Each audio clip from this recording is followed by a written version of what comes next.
first thing I want to talk about is the album. These are what is it? It's like a lot of demos and tracks that weren't used in the Banshees and post-Banshees period.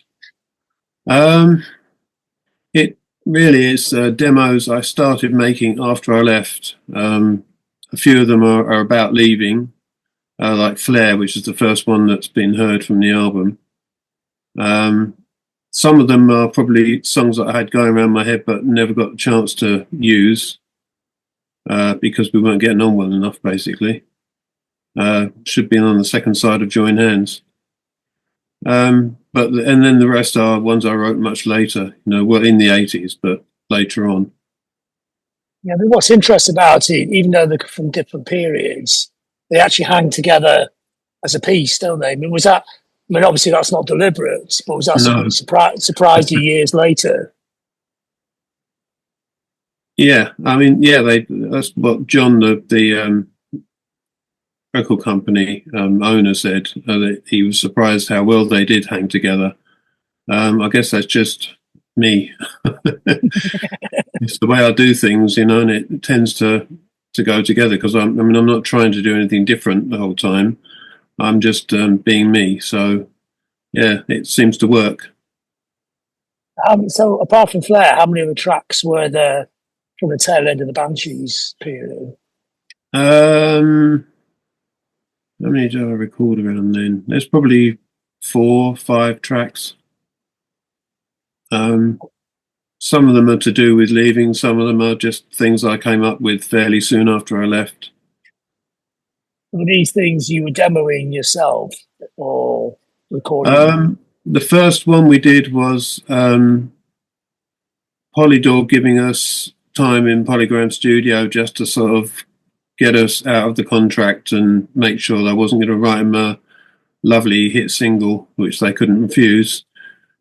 Because it was going to be trouble having us on the same label or me on the same label as Siouxsie and Steve. So it was unlikely they were going to keep me on, and so they just put me in the studio to see, and that was that. I mean, if you had got a deal, would you have put a band together and continue it, or were you kind of pretty fed up with the whole situation then anyway? I was fed up with the situation I was in, but I wasn't fed up with the music business. That took another 10 years. Yeah, I mean, I know you did Zor Gabor. I was on the same label, actually. Oh, were you? I was on Intake at the same time, yeah. Oh, right. But it just that track, that single just seemed to come out of nowhere. It was like, wow, God, I've not heard that name for ages. Yeah. Well, we'd tried various companies for a while, and after that came out, we tried again.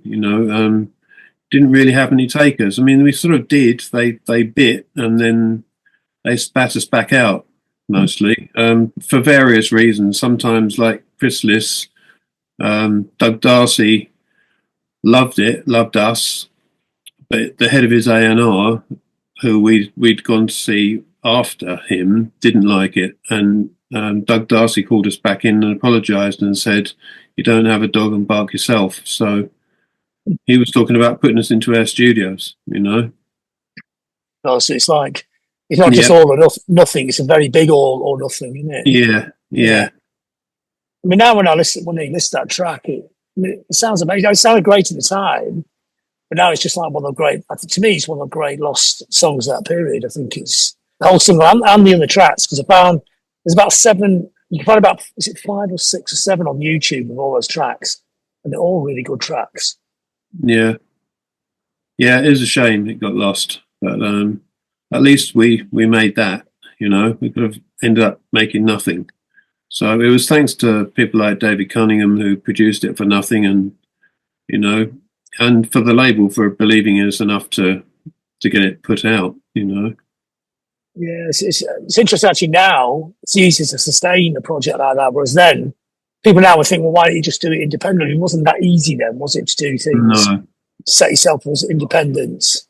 No, it wasn't, and I wasn't used to it. I was used to being on a fairly big label and people doing that sort of stuff for you. I didn't know how to do it. People got much better at it later. And after that, I mean, you went into Was it fashion? I mean, you sort of disappeared for ages, but you were still writing stuff, weren't you? So it wasn't like, I mean, not every day, but there was still stuff there, wasn't there? Yeah, yeah. I mean, we we survived by working in Camden, um, but it wasn't really until '89 when I'd really just had enough. And yeah, I got some publishing money for the first time in 1990, and I did buy like a recorder for recording in a home, like set up a little home studio. Um, but things just overtook us. Like Linda got very ill, and you know, life has a way of taking you in directions you don't expect.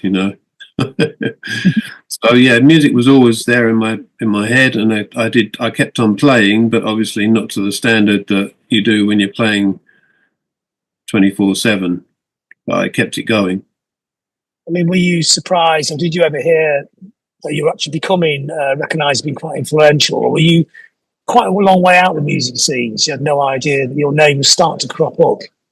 Yeah, no, I had no idea. I mean, really, until I had a vague idea. Some people were saying they'd been influenced by me, but it was only when I did an interview with Dave Simpson, and he started reading out a list, and I couldn't believe it, especially when he got to the guy from Red Hot Chili Peppers. I You said, can sort, really?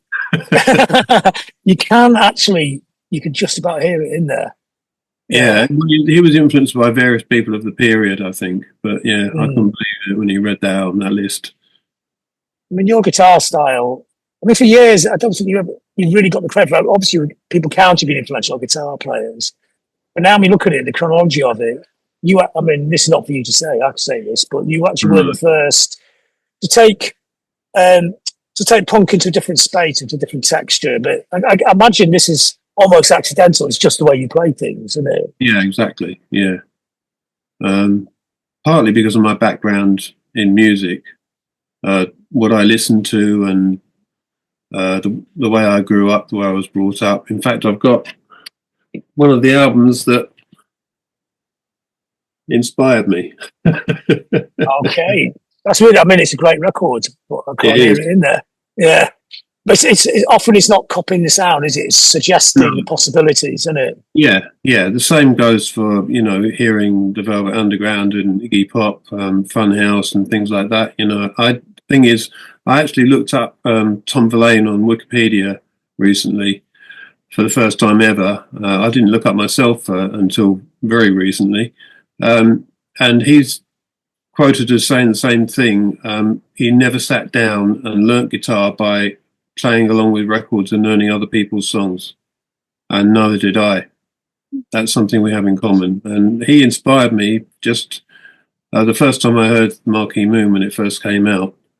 It really knocked me sideways. I thought, now that is what I consider a modern sound. And I just like the whole ethos of it. It's like they were a sort of a garage band, a gang, but it wasn't, I don't know, it wasn't as macho as quite a lot of the stuff that was going on at the time.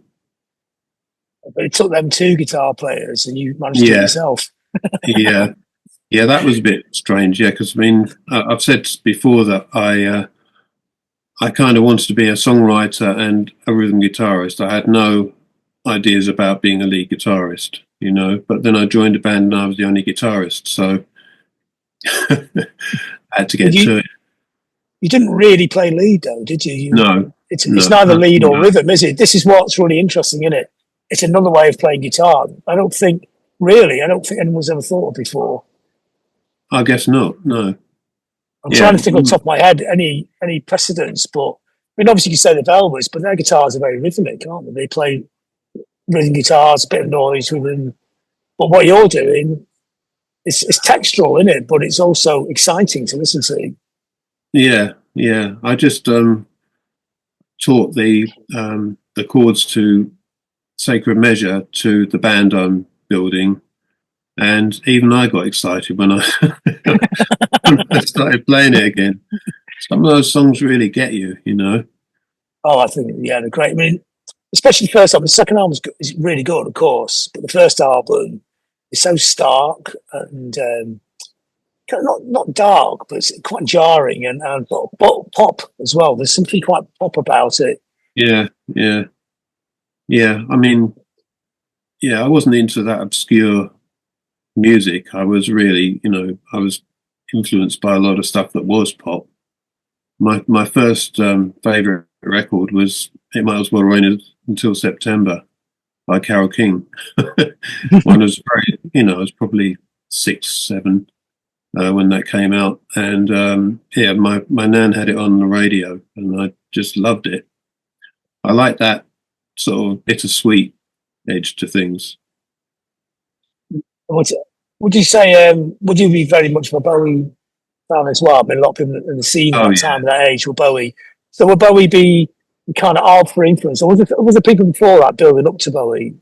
Yeah, I mean, it's really easy to oversimplify things. I mean, I was influenced by a lot of things my stepfather played, like even bluegrass and Lead Belly, Jesse Fuller. I mean, all sorts of stuff, and the Carter family even.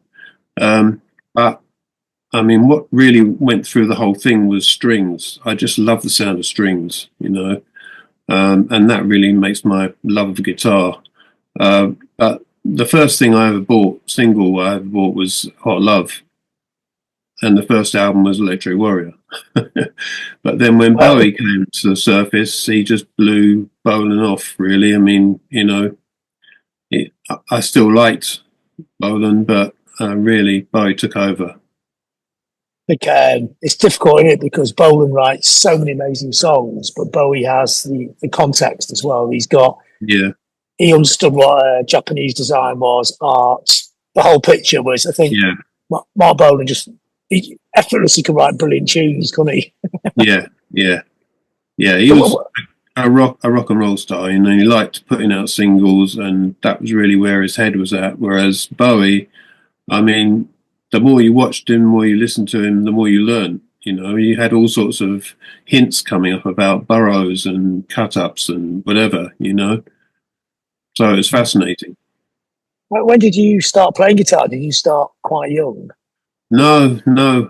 I started playing a nylon strung classical guitar, taking lessons at school. I think I survived 2 lessons and then gave up. I hated the guitar. I hated the lessons. So I'd borrowed the money from my mother. So I sold the guitar back to the shop, gave her her money back, and thought, well, that's it. I'm never going to play guitar then. But I went to stay with my grandmother not long after, and my uncle had emigrated to Australia and left a Hofner President in the loft. So she got it down for me, and despite the fact the neck was completely warped, you know, it still is. I've still got it.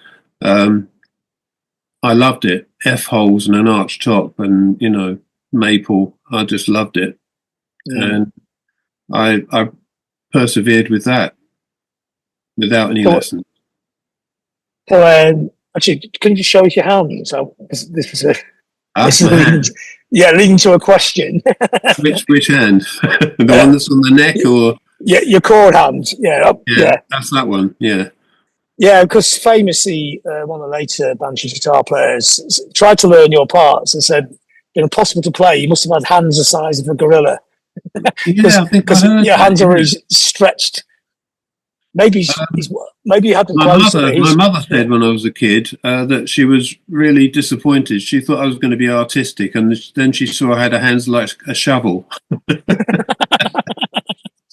It must have come in handy though. So it's done me well. But I have not got very long fingers, but I've got Yeah. quite a long reach because they're wide. You know, I guess. And so when you were playing and you were self-taught, you were basically just playing to you heard something and said, "Oh, that sounds good." And or was there any notion of that? There's a mate showed you a scale or somebody showed you a D Yeah, minor or something. yeah. I had a friend, Alan Harding, who was very much into soul and funk and that sort of thing.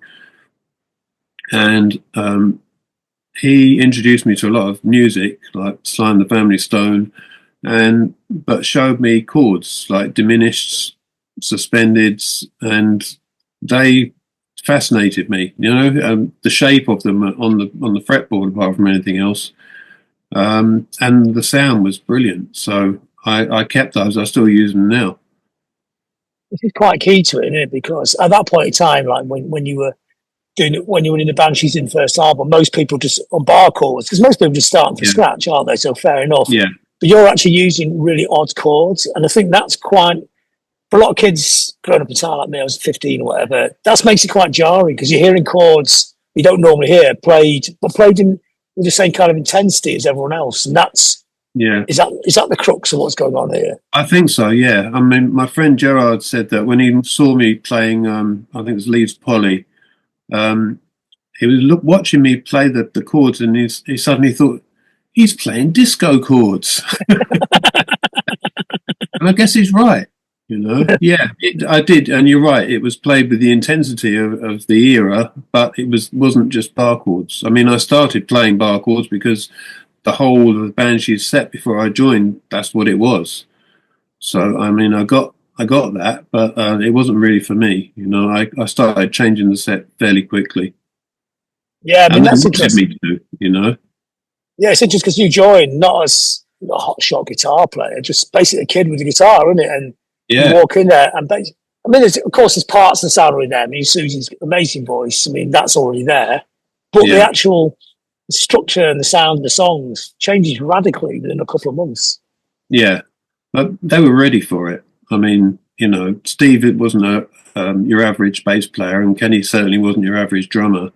So it was all there waiting for me just to pick it up and go with, and I was ready for them. It was a match made in heaven, really. It's a fantastic lineup. I think I did actually interview Steve anyway last year, and he was talking about this as well. And we talked about, to me, what post-punk is, whatever, I hate all these terms, but it's everybody's playing lead at the same time, and it's not a mess, So every corner of the Banshees is equally important. It's not a singer and a backing band. It's not a virtuoso drummer. The bass could be playing the melody, and you can be playing another melody at the same time, but they all fit together. And to me, that's what came out of punk. That nobody's playing a backing instrument, are they? No. Yeah, that's very true.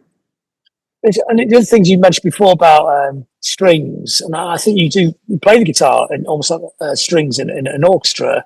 And would it be fair to say soundtrack as well is important as well? Film soundtrack, creating atmospheres. Yeah, although I'm not a big film buff, so they didn't really influence me much. I mean, I know Steve loved, and they even played me a track from something when I joined, to give me a clue as to what they were heading for. But it didn't really change. Yeah, it didn't really change where I was going because I was already on my way there. As you say, it was the chords, really, Also, the use of space, because it never, like typical guitar players, they just completely play louder than everyone else. But you also play the guitar, but you play with space. And I don't know if you're aware of that or if you're just doing it because that was instinctive. I think it's instinctive, yeah. Was it important also the atmospheres that the songs were creating as much as, say, the melody? Oh, yeah. Yeah, and I mean, I didn't know what the lyrics were going to be before Siouxsie chose a lyric. I played a song, and if she liked it, and apart from one, in the whole time I was with them, she liked them all. So she'd stand there and in front of the mic and look through the exercise book with her lyrics in it, and choose one that suited the sound of the song, which some people are appalled by when I tell them. But wow, that's great. Yeah. It worked. That's a level of artistry, isn't it? If you can make the lyrics match a completely different song, that also shows everyone's on the same page. Yeah. So were you at Camberwell Art College just before that, or was sorry? You were at art college, weren't you? So was that just before this? Yeah. When did you go to art college? Were you in 75, 76? It was in 76, and it was just a foundation course because I'm no artist, but I was artistic, and I was struggling to find a direction in life. And so I went to art college, which was lucky because that's where I met John Mabry, who introduced me to Kenny and the Banshees. So yeah, it was the right step. I mean, you just gone to a foundation course, but I guess the atmosphere of an art college, you learn stuff from the people you're with. I mean, you don't, Yeah. not learning techniques, but learning possibilities. Was that what's going on? I mean, or was it just a typical art college full of people with long hair getting stoned at the time, or was there or did it open your mind, or was your mind already open? I think it opened my mind a bit. Yeah, I'm not very gregarious, so I was stuck in the middle of a load of people that I got on with better than a lot of the people I got on with in school. So yeah, it was a good place to be. A lot of people came out of that. Willie Brown, all sorts of people came out of that college that year. You know, well, probably every year. That was a good college to go to. And in fact, I just found out another. Shani Sham was there. I think maybe even the year I was there and the year before. So yeah, it was a good place to be. And your little bunch of people, is John Mabry the main guy then, or is it? Yeah, yeah. Well, if there was a main guy, he was very influential because he just had um, an interest in everything. You know, he was a very dynamic character. Probably still is. I haven't seen him for a while. We just got in contact again. Oh, that's good because he's part of the story as well, the Banshee story, isn't Yeah, yeah, definitely. I he? And mean, Kenny, sorry, he actually did the original cover for Join Hands, which they then turned down on the basis that it would infringe copyright. When he'd not only changed the image that he found on a postcard, but the postcard had no copyright on it. It didn't say copyright. So I don't know. That still seems crazy to me. Was that the label? I don't know. I think Neil's folded a bit too quickly. You know, it didn't need to be an issue, but. Mm. And Kenny as well. Did you meet John first, then Kenny at college? Yeah, Kenny came to one of the parties at college, and yeah, turned up, and I met him. That was the first time. Yeah. So he came to music quite late as well. It wasn't really that. He wasn't really playing. He's more. He's like an accidental drummer. He's a brilliant drummer, but it wasn't really something he was intending to do, was it? No, it wasn't, and he complained about it the whole time because it was a big effort, and he's not really built to be a drummer. And the more serious it became, the bigger the kit became. Although he loved the kit, it was destroying his, ability to be an artist. Really, it was wrecking him. So, yeah, that's part of the reason he wanted to leave. He wanted to leave music, well, playing the drums anyway. Whereas I definitely wanted to stay in music. I love his drumming though. I think it's really great. And again, it also creates, because he's not playing cymbals, he doesn't get in the way of the guitar. So it's the minimalism, the sparseness of it, especially the early bands, the sound of it is so key, I think. Yeah. So so you're in London in '76 at Art College, and I imagine punk's going to be a thing then, isn't it? It's going to be around Art College. It was St Albans, so it wasn't in the centre of things. I got a lot of the information from John Mabry, and I started going to gigs because Pete Stanfield, who's now writing books about music, he was doing an apprenticeship in London somewhere, and he'd get tickets for gigs, some of which I wish I hadn't been to, like Screwdriver. Yeah.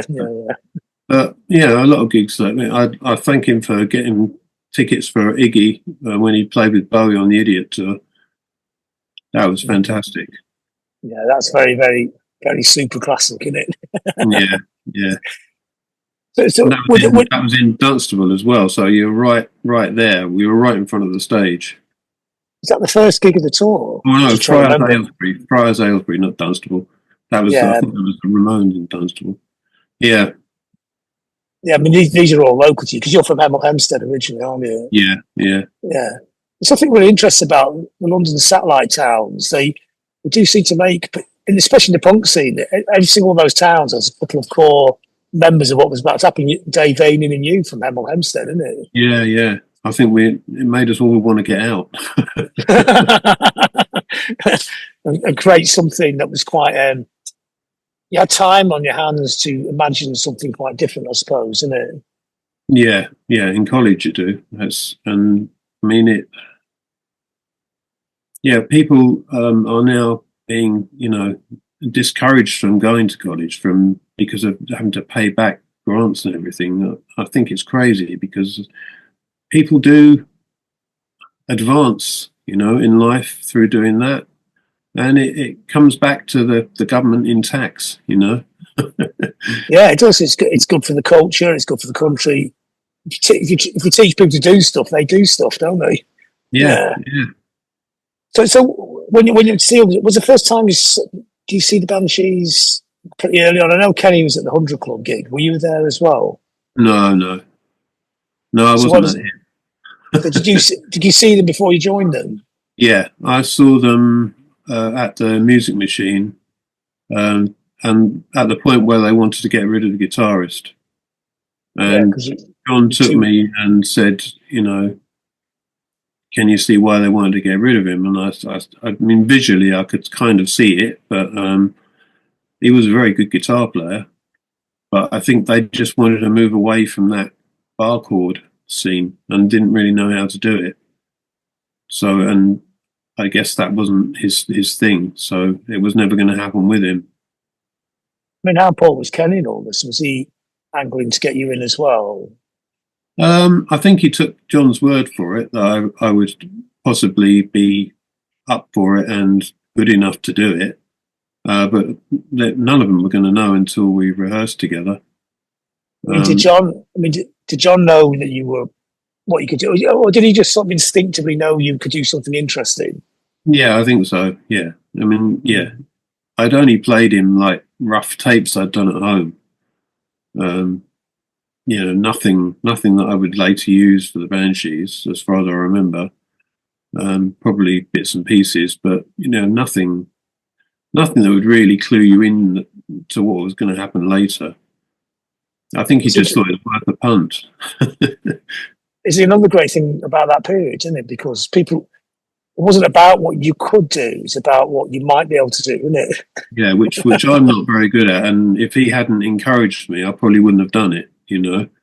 I couldn't really see that I was going to fit into this band, but he could, and he was right. Was it quite daunting? I mean, I've met them, and of course they're nice enough, aren't they? But imagine going into a 76, going to Rehearsing with that lineup must be quite a daunting experience. Yeah, I met them at Victoria, Sue and Steve, because they were from South, so that's where they came into London, and shared a cab with them down to Putney to Ritz rehearsals, and we had a conversation, and I said, I think I said I liked the Roxy album, and they said they hated it, and yeah, and John had convinced me to wear these plastic shoes, which Siouxsie had never let me forget. Yeah, I should have worn the baseball boots that I wore the rest of the time. To me, I think the plastic shoes would have been right, wouldn't they? No, not according to Siouxsie. I thought the baseball boots would be too. Baseball boots be too rock and roll, wouldn't they? Yeah, maybe. Yeah, I mean, it was a very exacting time, wasn't it? That's what I mean. Like walking that room, it must have been. But then when you start playing, of course, it all melts away. I mean, what was the first thing you played? Was it a jam or was it? You couldn't remember to recover, would you? Kenny sent me the tape that they'd made at Track Records, which I think, Lee Childers got us into, or got them into the studio and Track, and so they recorded their whole set, and I just sat down and learnt it. Oh, okay. So I just went into the rehearsal studio and we played through the whole set. And once you got that worked out, and that's actually pretty good to be able to learn a whole set off a tape.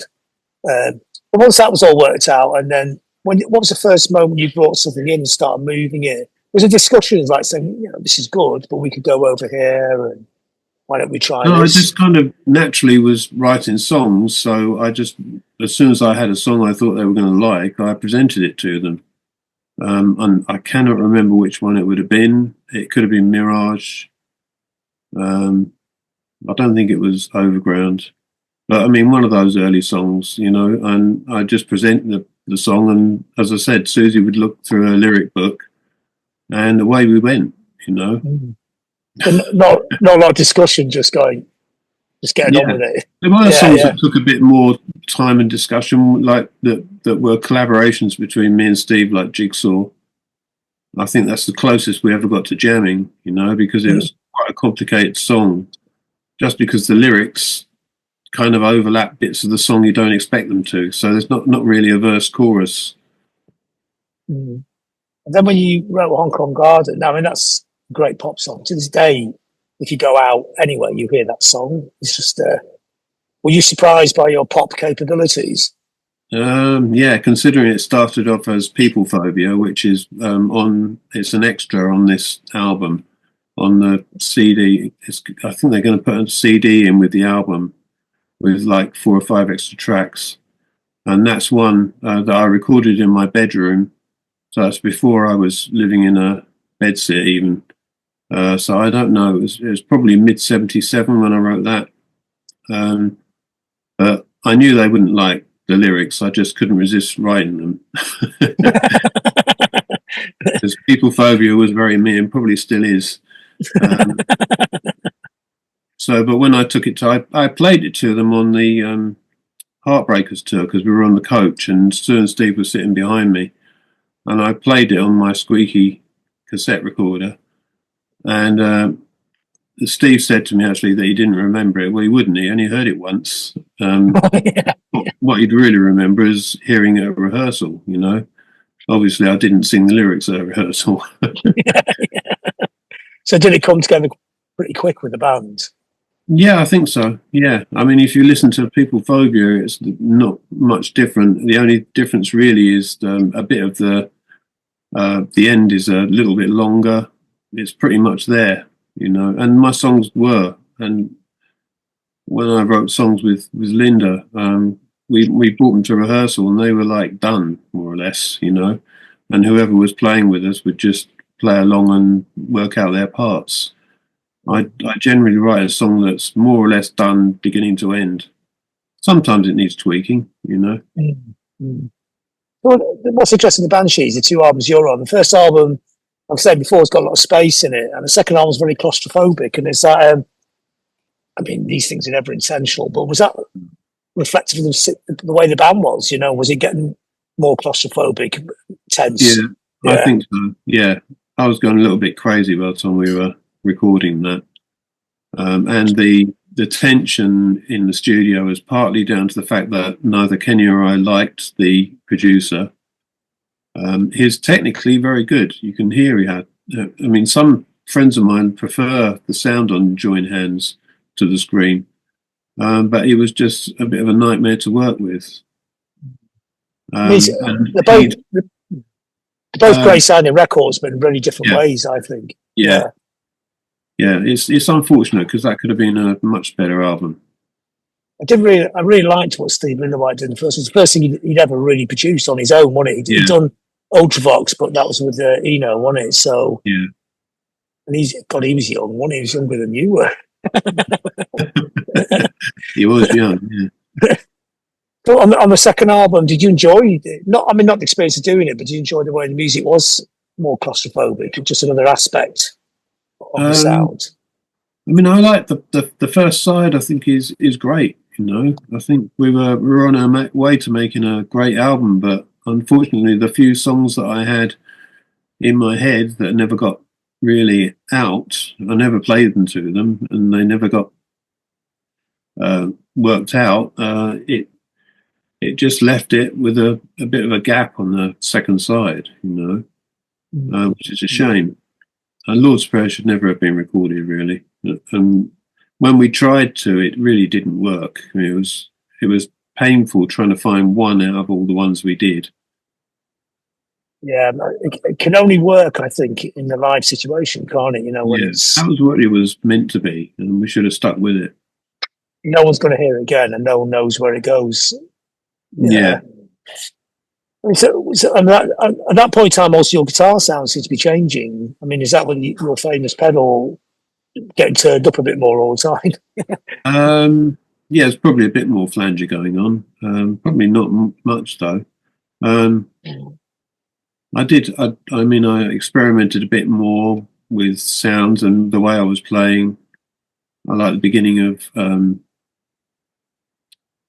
Premature Burial, where I hit the strings, then turn it up so it sounds a bit like an organ, and using tremolo on Icon. Yeah, I mean, it changed, but not radically, I don't think. Yeah, it's just so you're just using different sort of sounds and textures. Just push it a little bit, but keep it within the Yeah. same kind of space. Another thing I've always really liked is your sax parts. I love the sax that you play. So, were you a trained sax player, or were you self taught on that as well? No, yeah, I was self-taught on that. I did have a few lessons from a guy from a teacher from school, um, but yeah, basically self-taught. I loved the sound of it, you know. And Bowie once said that he wasn't much cop on sax playing jazz, but he could fake it pretty well on rock and roll. And and at the time, you know, people were picking up instruments like guitars, and because they thought I wanted to play it, so I'm going to. So I did it with the sax as well. Mm. Yeah, forever told by sax players that I was a useless sax player, but I didn't really care. I wasn't I doing it for think, their benefit, you know. yeah, I mean, because it doesn't.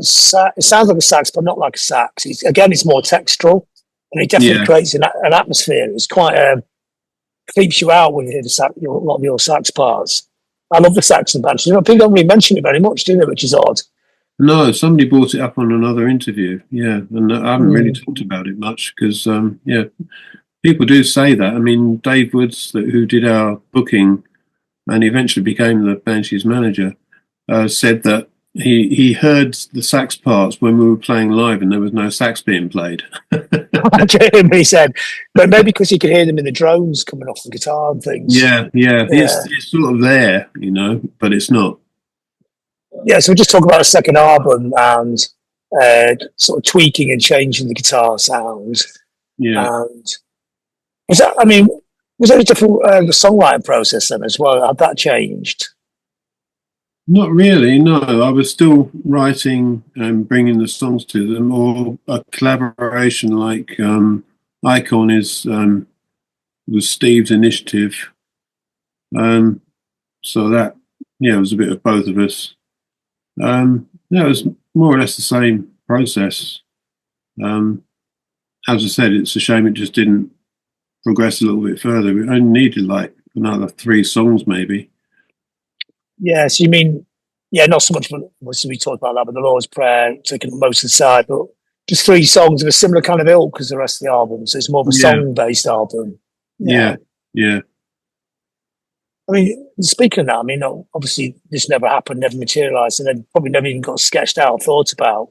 But where would it have gone? You know, say to the third album.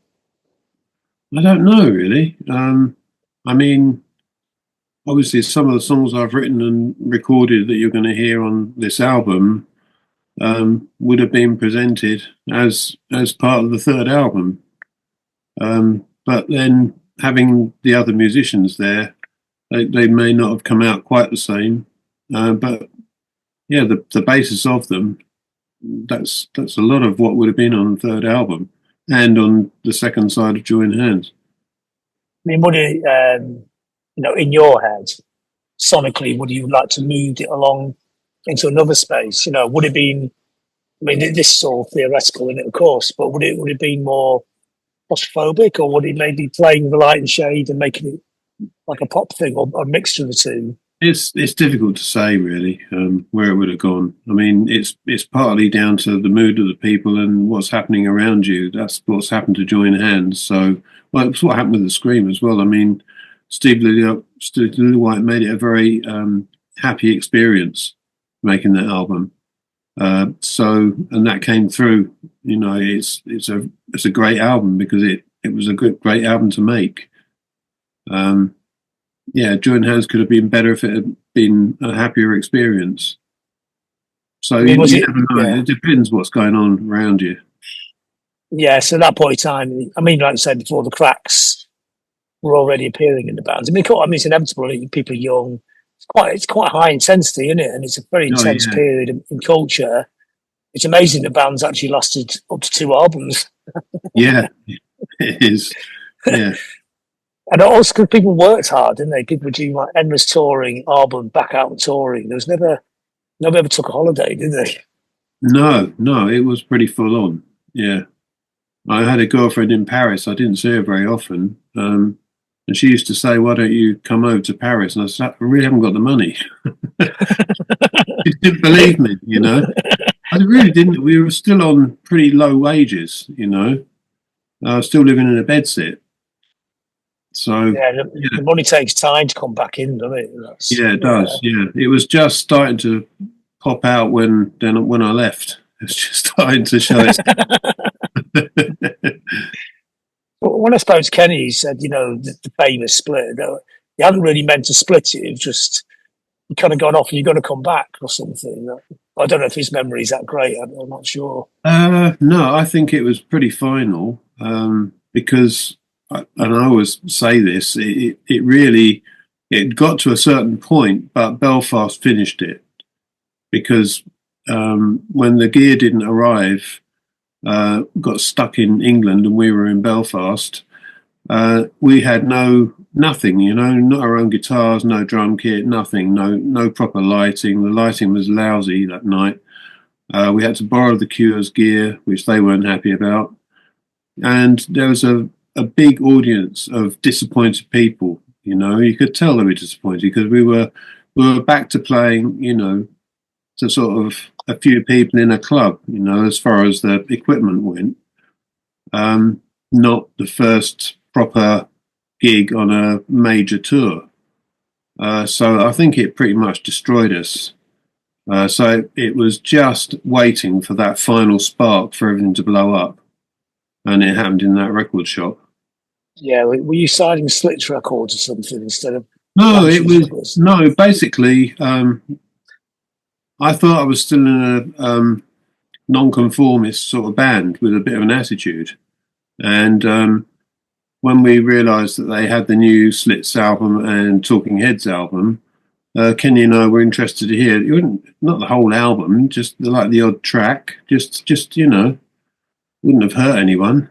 You know, but it was seen as some sort of betrayal and that we weren't towing the line, you know, and that was a lot of the time we weren't towing the line. We were disagreeing with things like working with the producer we didn't like and, you know, being very troublesome, apparently.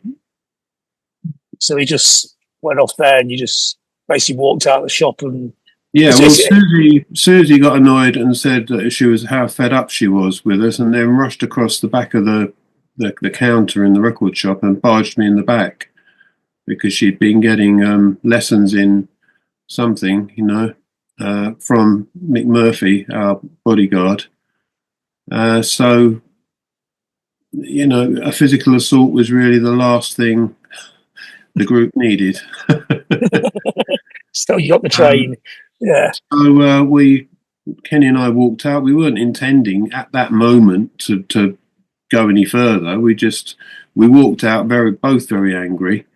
And we went to a coffee shop a few doors down and sat and had a coffee for, you know, a good 10 or 15 minutes. So we weren't running down the road or anything. Then we got out of the coffee shop, walked down the road and went back to the hotel. And we were kind of saying, well, that's it really. You know, it felt like the final moment. So we went with that. That was it. And I did. unfortunately, Dave Woods was in the bath because I think that's the one person who could possibly have talked us round a bit, you know. And I didn't even realise at the time that he put a lot of his own money into that tour. Well, I didn't realise anything about that tour, you know. I didn't consider the not the backlash, the what's the word? The knock-on effect, basically, of what would happen to all the bands or, you know, everybody that was involved in that tour. You know, you don't think in those when you're in that sort of state. You Well, just you're do it. young. I mean, Yeah, it's all right now. Everyone knows how these things work. But when you're 20 or whatever it was, it yeah, just seems like, well, we're on a tour. That's what everyone does. yeah, yeah. I mean, when you're on the train back to London, were you? I mean, obviously a bit pissed off. Were We you sort didn't of get a saying, train. "Oh, I thought We it was didn't get a famous." train. It wasn't the train. No. Okay, yeah, We got a taxi first, and the Glaswegian driver didn't like the way we were being treated by Niels shouting at us and trying to get the. We had the other security guy, the other bodyguard, Steve, who was new on that tour, I think. Um, he was standing there like not knowing what to do because one minute he's supposed to be protecting us, next minute Niels is telling him to drag us out of the taxi. So he was like hopping from one foot to another, not knowing what to do. And the guy driving just went, "Okay, I'm off," and put his foot down and left. Niels still had his arm in the cab, I think, as we drove away. But the train station wasn't that far from the hotel, so he said we can't go there, um, which is what we originally intended. So he started driving down to Glasgow Airport, which is where we ended up. Much to our surprise, really. yeah. Well, that's Like, not the now what do evening you we do? planned. Yeah. So then we got a plane, but I went to Manchester because my uncle lived in Manchester in Whitefields. Um, but unfortunately, the weather was bad. We ended up in Liverpool. Liverpool Right. Airport. Then we had to get a coach back from there all the way back to Manchester. Yeah, so it was a bit of an adventure. We made it. And in the time, in the days afterwards, were you thinking about getting another band together, or was it you're so fed up with the Uh, experience? That was it, really. the days afterwards, we were completely crazed and keeping a low profile.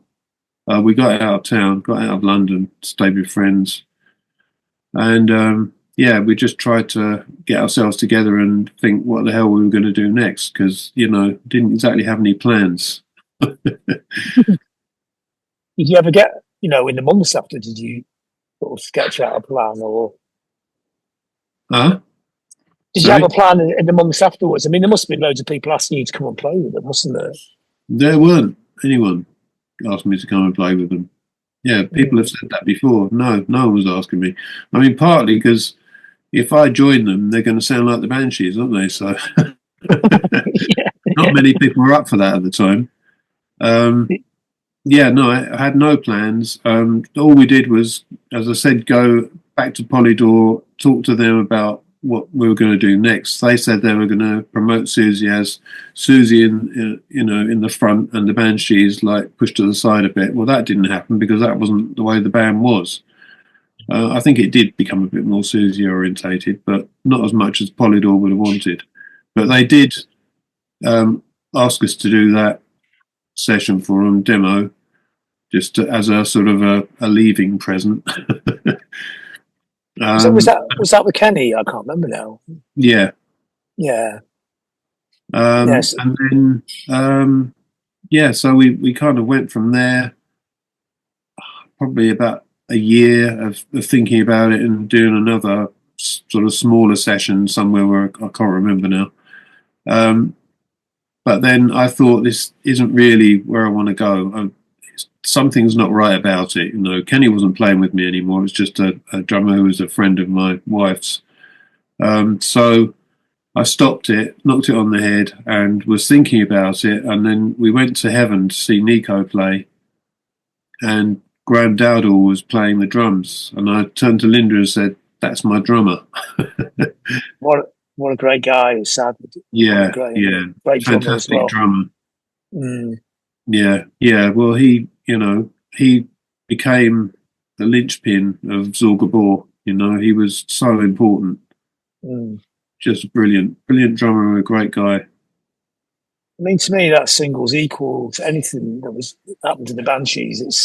It just shows that to me that pop music's not fair, is it? You can make a great record, everyone misses it, and an average record, everyone's on it. I mean, not the Banshee records are average. It just seemed, wow, You know, often people come back after 10 years, and it's kind of lost something. Yeah. But it was just straight back in there. But you had the strings on it this time as well, didn't you? Which is interesting. Yeah, yeah. And I did actually say to Steve when we were recording Joint Hands that I had an idea for a song with strings. I didn't have Tightrope written at the time, but I just had the idea. Um, so yeah, that had been going around my head for a little while. And then I wrote that song.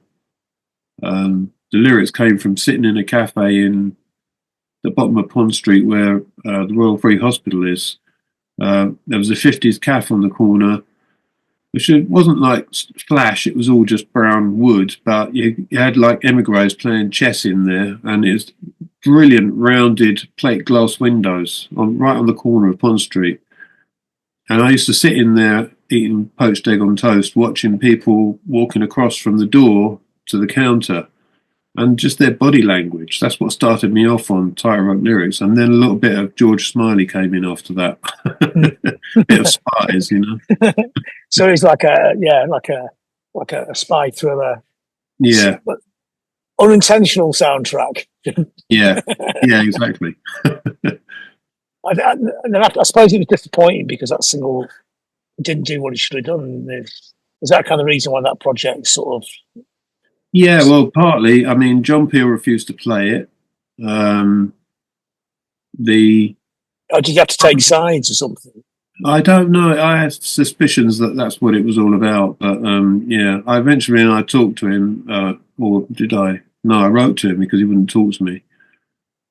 He just, just went off on one about he might as well retire then if that was the attitude of people. He couldn't play everything, and I thought, well, you're talking to the person whose music was on 2 albums that you played endlessly on your show. It doesn't really make sense that you didn't play one single. Mm. If the single had been terrible, or if he'd gone off in some mad direction, but it was it was in the same space, but it kind of moved on. That on every single level, that's a single that should have been played, isn't it? Yeah. Red Rhino went bust, so that was distribution went down the toilet as well. I actually bought, and I've still got quite a few boxes of Tightrope because they were just being chucked out Not for or much sold longer. off or whatever. Yeah. So it didn't have a happy ending. That. So obviously I know the next part of the story. So you're on John Henderson's label. John Henderson does a great job, so you're in really safe hands, now good hands. You're putting a band together, which is really exciting. So what can we expect from the live shows? Basically, because I've got this album of demos from the past, I'm concentrating on playing those because people are going to want to hear them live, and I like playing them live. I haven't played them live for 30 odd years. And also we're putting some Banshees tracks in because when I did the live interviews, that's what they shouted for after I finished, and I played a couple of songs. They wanted to hear Switch and Placebo Effect and stuff, so we put a few of those in as well. Well, you wrote the music. Well, yeah. I mean, they're all your songs. Well, obviously not the lyrics now, but the music is yours, isn't it? So it's justified playing them. What's the lineup? What's the lineup of the bands? It's the regular guitar, bass, and drums. Jen from the Priscillas and Yola from the Priscillas on drums. Oh, yeah, I know that. Jen singing. And Billy. Oh, she's got an amazing voice. She's a great singer. Yeah, she has. Yeah. Billy playing bass, Billy King. He's a guitar player, but when he got the opportunity to do this, he jumped straight in. So yeah, when we get on really well, it's nice going to rehearsals. You look forward to it. It's a really good crew. Can we expect new songs?